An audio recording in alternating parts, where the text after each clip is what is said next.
इस कहानी का असर आपको सोचने पर मजबूर करेगा। अगली कहानी मिस न हो इसलिए सब्सक्राइब जरूर करें। दरवाजे के बाहर से जोरदार आवाज आई, इमाम साहब दरवाजा खोलिए। अहमद समझ चुके थे कि एक पल की भी गलती दोनों की जान ले सकती है। उन्होंने तुरंत कमरे के कोने खड़े नीला तरफ देखा।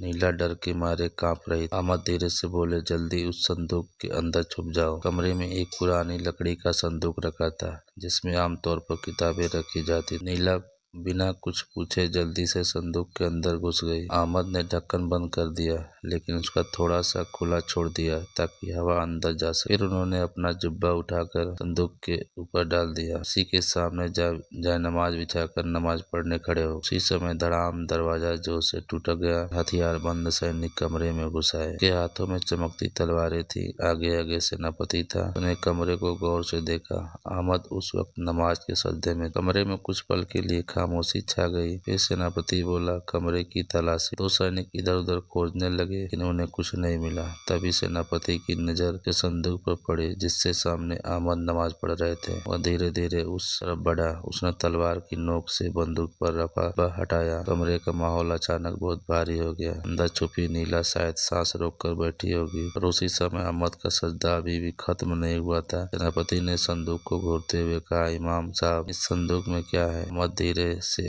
नमाज खत्म करके बैठे। इस शांत आवाज में बोले, किताब अल्लाह का कलाम। सेनापति ने शक भरी नजर से उन्हें देखा। खोल कर देखूं? अहमद ने उनकी आंखों में देखते हुए कहा, देख सकते हो, लेकिन अगर अंदर वो चीज ना मिली जिसे तुम ढूंढ रहे हो तो शायद याद रखना, अल्लाह के घर की बेइज्जती जवाब देना पड़ेगा। उनकी आवाज इतनी शांत और मजबूत थी कि सेनापति कुछ पल के लिए रुक गया। तभी बाहर से एक सैनिक दौड़ता हुआ आया और बोला, सरदार, खबर मिली है कि लड़की को नदी के घाट की तरफ भागते हुए देखा गया। हम यहाँ वक्त बर्बाद कर रहे हैं। सेनापति ने एक बार फिर संदूक की तरफ देखा। फिर गुस्से में बोला, चलो घाट की तरफ।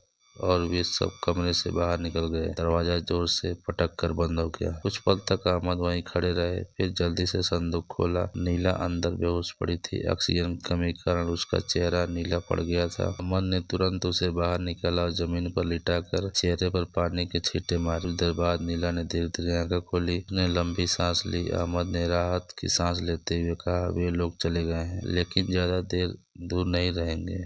नीला कमजोर आवाज में बोली, अब मैं कहाँ जाऊँ? मेरा घर जल चुका है। मेरे रिश्तेदार भी डर के मारे मुझे नहीं छुपाएंगे। अहमद कुछ देर सोचते रहे। फिर बोले, शहर के पश्चिमी फाटक के पास एक पुराना कब्रिस्तान है। वहाँ पर एक बुजुर्ग खादिम रहते हैं। वो भरोसेमंद है। मैं तुम्हें वहाँ छोड़ आता हूँ। नीला ने सिर हिलाया लेकिन अहमद जानते थे कि वह रास्ता आसान नहीं होगा क्योंकि पूरे शहर में जालिम खान के सैनिक फैले हुए और अगर रास्ते में किसी ने उन्हें पहचान लिया तो इस बार बचना नामुमकिन होगा। अहमद ने अलमारी खोली और एक काला बुर्का निकाला। फिर नीला को देते हुए बोले, इसे पहन लो। आज रात तुम मेरी पत्नी बनकर मेरे साथ चलेगी। नीला चौंक गई लेकिन उसके पास कोई और रास्ता नहीं था। कुछ ही देर बाद दो परछाइयां गहरी रात में मस्जिद से बाहर निकल पड़ी। एक थे इमाम अहमद और दूसरे थे बुर्के में छिपी हुई नीला। लेकिन उन्हें नहीं पता था कि शहर के फाटक पर एक खतरनाक आदमी उनका इंतजार कर रहा जिसका नाम था कालू। अगला पार्ट ना छूटे इसके लिए लाइक सब्सक्राइब जरूर कर लें।